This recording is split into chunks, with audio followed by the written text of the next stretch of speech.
नमस्कार मंडळी, स्वागत आहे तुमचं चेरापुंजीमधून. तुम्ही माझा मागचा ब्लॉग पाहिलाच असेल, आरवा केवसा. तर तो केल्यानंतर आम्ही पुढच्या प्रवासाला निघालो. आत्ता आम्ही निघालो आहे मावसमाई गुहेमध्ये. तर ती गुहा जी आहे ती मेघालयातील चेरापुंजीमधला सोहरा म्हणून गाव आहे, तिथे आहे. या मावसमाई गुहेला निसर्गाचा एक अप्रतिम चमत्कार म्हणून मानली जाते. मावसमाई हा शब्द खासी भाषेतला आहे. जो मेघालयातली खासी ही एक जमात आहे, त्यांच्या भाषेतला हा शब्द आहे. आणि खासी भाषेत माव म्हणजे दगड आणि स्माई म्हणजे शपथ, असा या मावसमाई शब्दाचा अर्थ होतो.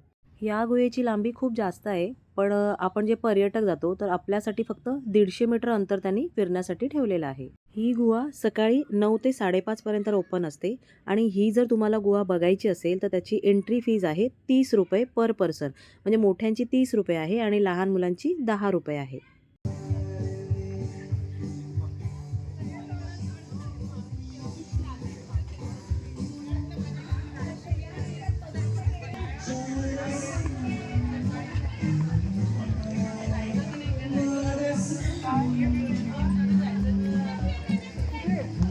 अगं त्या सगळ्या बोलतायत कोणतरी सरपटत गेलं म्हणून.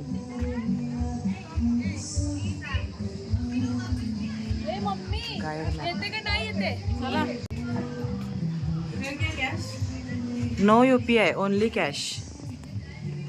यांनी इथे नो रिफंडचा बोर्ड का लिहिलाय हे आम्हाला तिथे आतमध्ये गेल्यानंतर कळलं. तर सांगते मी तुम्हाला पुढे जाऊन. व्हिडिओ शेवटपर्यंत बघा. सुरुवात इथूनच झाली. काय झालं? काय काय काय आलं? कोणाला? तुम्हाला दोघी ना? त्याची एवढी तर बोलू. आज इथे एंट्री करताना तिकीट घेतल्यानंतर ते जे म्हातारे होते काका, त्यांनी ह्या दोघींना जाडं म्हणून असं थोडंसं हाताने करून दाखवलं. आणि आम्ही आपलं सगळं मस्करीवर घेतलं की ठीक आहे, जाडं बोलतोय. पण ते का बोलतोय तो त्याचा अर्थ पुढे गेल्यावर आम्हाला अजून कळला. हा, हे बघ माकड रडतय, बिचारा रडतय. आईचा भाऊ काय खरं नाही. मम्मी हाय रात्री कलाई. काय काय खाल्लं ना अगं, पण एवढी. या गुहेची खरी मजा आणि खरा प्रवास इथून चालू झाला. गुडघ्यावर बसून जायचं. हो ना, एकदम वाकून. चला, जेवढं जाता येईल तेवढं जाऊया, रिटर्न होऊया. हो ना. हो हो हो. मी आमच्या या प्रवासाच्या व्हिडिओमध्ये अजिबात बॅकग्राऊंड म्युझिक टाकलेलं नाही आहे. कारण का आम्ही प्रवास करताना आम्हाला आणि आमच्यासोबत जे प्रवासी आहेत त्यांना काय अडथळे येतात तर ते आम्ही इथे संभाषण करतो आहे, ते तुम्हाला मुद्दाम ऐकायला यावं म्हणून व्हिडिओ शेवटपर्यंत बघा आणि ऐका. जे पण आमचं संभाषण आहे ते त्यावरून तुम्ही इथे जाताना व्यवस्थित विचार करून जा.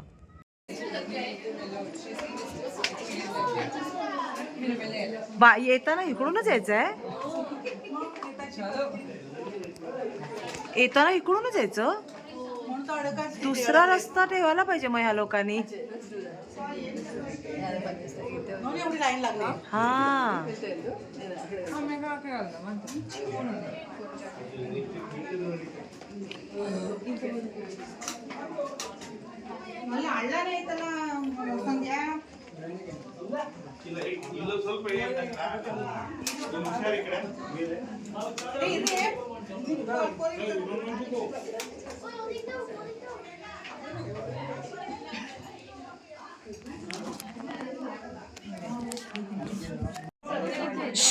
पूनम लिटरली खाली बसून जायचंय.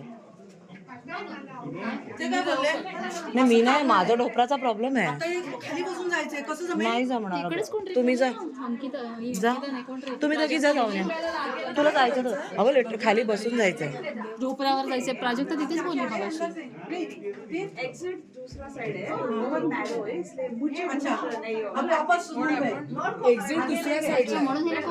ओके, ते लोक नाही जातात म्हणून रिटर्न येतात. नाही, दुसरीकडे. खरं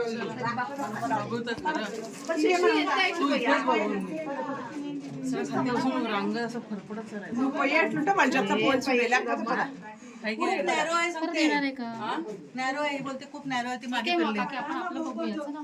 जाऊ असं बोल, असं आधीच नका हिंमत टाकू. हा इथे जा बघ.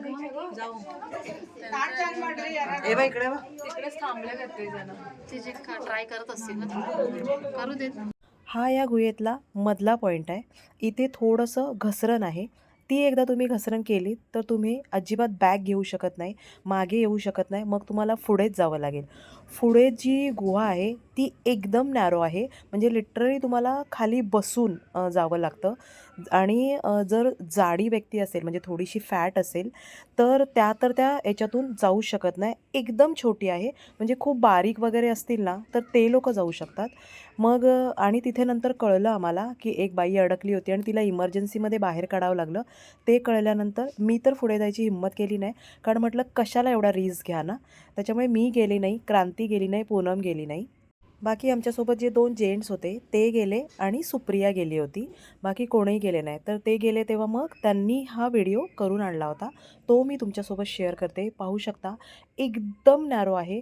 खूप असं खाली बसून जावं लागतं आणि लिटरली एका ठिकाणी असं आहे की फक्त बारीक व्यक्ती असेल तर तीच ह्या गुहेतनं बाहेर पडू शकते. आणि मग हे जेव्हा आम्हाला इथे आल्यावर कळलं तेव्हा आम्हाला जे तिकीट काउंटरचे ते काका जे हसले होते या दोघींना, त्याचा अर्थ आम्हाला इथे आल्यानंतर कळला की त्यांचं असं म्हणणं होतं की तुम्ही तिकीट तर घेतली पण तुम्ही पुढे जाऊ शकत नाही. आणि तिथे अर्थातच लिहिलं होतं नॉट रिफंडेबल. त्याच्यामुळे या गुहेमध्ये जाताना हा व्हिडिओ जर तुम्ही बघत असाल तर पूर्ण विचार करून मगच तुम्ही ती तिकीट घ्या आणि पुढचा प्रवास करायला सुरुवात करा. हां, जे कोणी ट्रॅकिंग करतं आणि ज्यांना आवड आहे ते लोकं इथे जाऊ शकतात. पण जर तुम्ही थोडेसे फॅट असाल तुम्ही तर इथे जाण्याचं सहसा टाळा. म्हणजे रिस्क न घेतलेली बरी. तशी गुहा जास्त मोठी नाही आहे, पण हे बघा असं बसून जावं लागतं.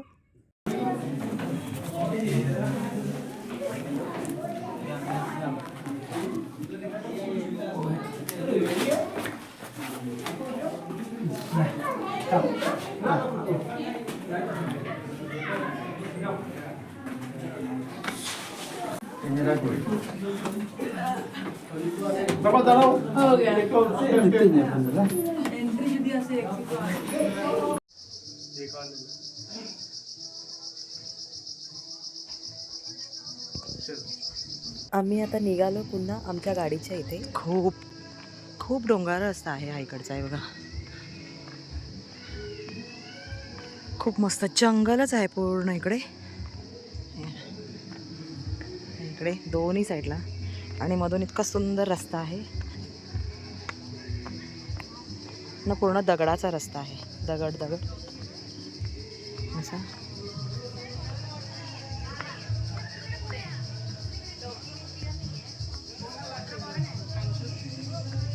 तर इथे बाहेर आल्यानंतर हे खूप मोठं असं मार्केट आहे इथे.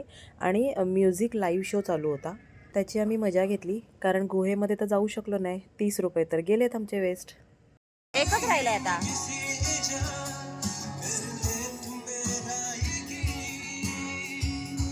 आता जरा जास्त चांगलं वाटतंय. धबधबा आहे. हा मग तेच ना. तुला कधीपासून शॉक लागला आता जाता जाता? अगं ह्या पर्स थोडा नाही, पण तिकडच्या पर्सपेक्षा क्रांती इकडच्या पर्स जास्त छान वाटत. पण हे जास्त छान वाटतात. नाही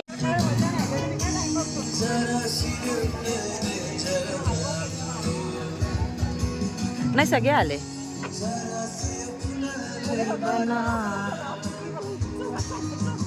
मी त्या अंकलला म्हटलं अंकल आपको पहले नहीं बोलने आया क्या. हाँ त्यांनी आम्हाला जवळ येऊन सांगितलं मॅडम पर्स ऑर्डर आहे बताने का नाही. तर आत्ता आम्ही निघालो आहे पुढच्या प्रवासाला. आमचा पुढचा प्रवास आहे 7 सिस्टर फॉल्स आणि तो तर खतरनाकच आहे. दाखवते तुम्हाला पुढे कसा आहे तो. आणि म्हणून त्याने चिडवलेलं म्हाताऱ्याने बरोबर चिडवलेलं आहे. करेक्ट. म्हातारा आहे जाताना डायरेक्ट असं म्हणतो डायरेक्ट. तो नाही नाही आहेत बघ ना, ती एक तिकडे आणि एक इथे ही बारीक. आपण बोलले ना बारीक 2 धारा. बघा ना इथे पाणी वाहत आहे, पण तेच हा बारीक. तिकडे मध्ये पण खाली आहे आणि खूप खोल आहे मॅडम आहे खाली. हा खूप खोल आहे. पण जेव्हा पावसाळ्यामध्ये हे बघ ना ए ते बघ तिकडे शॉपिंगसाठी पर्स. भरपूर नुसतं फळाचं आहे. ऐक ना. हे चल माझं बंद कर ना, चल तिकडे नेते कुठे? काय मार्केटला जाऊया. आहे ना खाली जाऊन या ना बॅगा बिगा कलेक्शन वेगळं होतं, पाणी पण नाही भिजवलं त्याला. असा हा 7 सिस्टरचा फोटो काढून कोणाला सांगू पण नाही शकत की हा 7 पाणी नाही आहे, पाऊस नाही. पाऊस हा आहे मेघालयातला 7 सिस्टर वॉटरफॉल, जिथे अजिबात पाणीच नव्हतं, त्यामुळे नुसता डोंगर दिसत होता. जर तुम्ही या पॉईंटला जात असाल आणि पावसाळ्याचे दिवस असतील तर खूप सुंदर दिसेल. हा बघा, मी हा फोटो गुगलवरून घेतलेला आहे. बाकी इतर वेळेस जर तुम्ही जाल तर इथे जाणं पूर्ण व्यर्थ आहे. इथे बघण्यासारखं असं काहीच नाही आहे. बरं, इथे जे मार्केट आहे ते पण असं जास्त मोठं नाही आहे, छोटंसंच मार्केट आहे. चला तुम्हाला इथलं मार्केट दाखवते.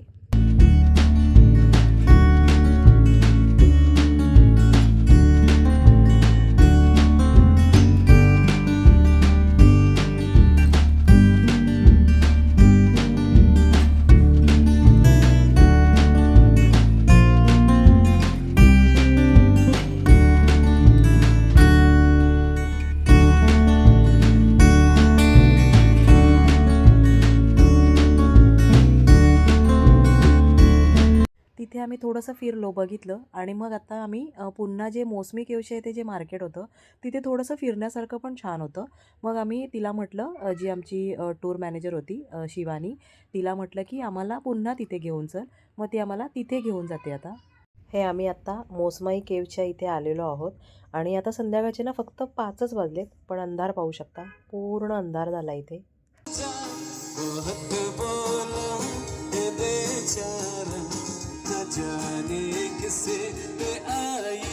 इथे थोडा वेळ म्युझिक लाईव्ह शोची मजा घेतली. ज्यांना डान्स करायचं होतं त्यांनी डान्ससुद्धा केले. त्यानंतर थोडी शॉपिंग वगैरे केली. इथे जे ना कलेक्शन होतं ते खूप सुंदर होतं. म्हणजे जर तुम्ही मेघालय टूरमध्ये शिलाँग मार्केट सोडलं तर मग इथे शॉपिंग करू शकता.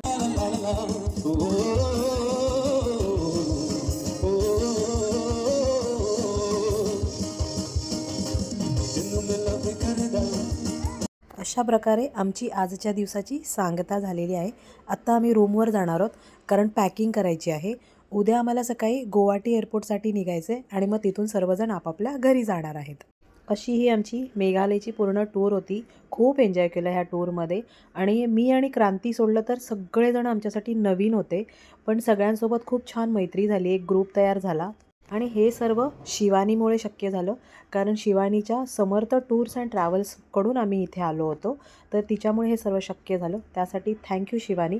जर कोणाला शिवानीसोबत टूर करायची असेल तर ती लेडीज टूर, फॅमिली टूर सर्व करवते. तिला कॉन्टॅक्ट करायचा असेल मला नक्की मेसेज करा, मी तुम्हाला तिचा कॉन्टॅक्ट नंबर देईन. आणि आता या व्हिडिओमध्ये इथेच थांबते. भेटूया पुढच्या व्हिडिओमध्ये. तो पाहण्यासाठी चॅनलला सबस्क्राईब करून ठेवा आणि हे सर्व व्हिडिओ कसे वाटले तेही एकदा कमेंट्स करून सांगा. धन्यवाद. जय हिंद.